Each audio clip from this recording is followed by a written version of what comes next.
In episode 1, Wednesday walks down the hallways in Regan High School, dressed in black and white. She ignores the students mocking and laughing at her.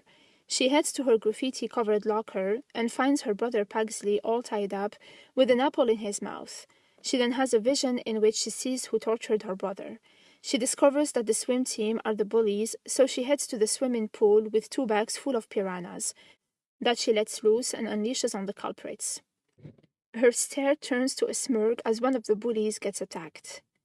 Wednesday isn't charged for the attempted murder but is expelled. Morticia and Gomez decide to send her to Nevermore Academy, where they first fell in love. Meanwhile, a hiker gets brutally killed in the woods. He gets mauled to death. At the academy, Wednesday meets the principal Weems, Morticia's old roommate. Weems is impressed by Wednesday's perfect grades and the family's long history at the school. She's excited to get her on board, even though she's been to 8 schools in the last 5 years. Wednesday meets her roommate Enid, who gives her a tour of the boarding school.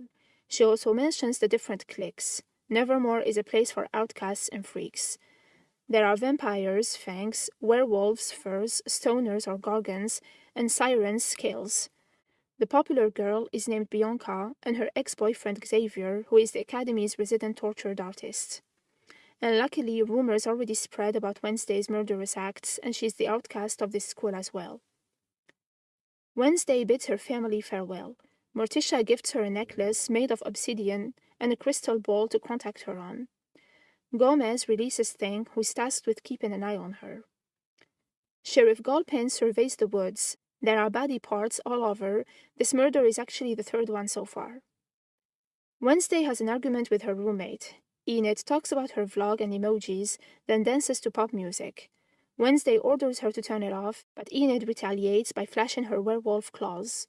The two fight, so teacher Marilyn splits them up, then discloses the house rules. The next day, Wednesday fences with Bianca. Wednesday then suggests removing their masks and fight until someone draws blood first. Bianca ends up slashing her cheek. At the infirmary, Wednesday meets Rowan, who considers himself to be the outcast of the outcast, and possesses telekinetic abilities. Once she leaves, she gets almost crushed to death by a stone-falling gargoyle. Luckily, Xavier pushes her out of the way. Xavier wonders whether she remembers him, as they spend time together as kids at his godmother's funeral.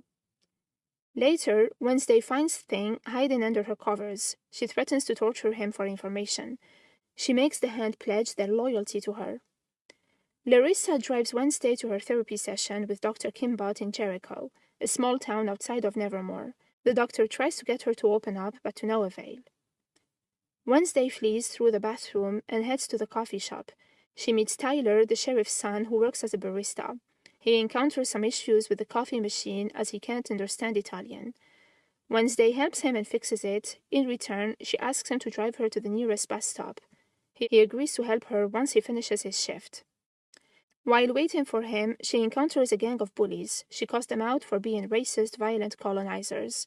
She then defends herself with her martial arts skills taught by her uncle. Tyler's father and the town sheriff turns up and warns her to stay out of trouble. He adds that he knew her father well and lets it slip that he is a murderer. Larissa drives Wednesday back to the academy and urges her not to make their lives difficult. Rowan gets his magic on and starts flaunting his powers. Wednesday then plays a cover on her cello. She confesses to Thing that something is wrong at Nevermore. Enid then joins her and the two girls have a chat. Enid confesses that she hasn't fully transformed to a werewolf and has visited a doctor. Thing heads to Tyler's room and asks him to call Wednesday. The latter hates technology and social media. The two video chat and she asks Tyler to meet her at the Harvest Festival fair, and they'll travel to the bus station from there. Larissa watches Wednesday up close. Tyler then hands her Gomez's old file from when he was at Nevermore. They almost escape together, but then the Pilgrim World thugs show up with baseball bats. Wednesday runs away but bumps into Rowan.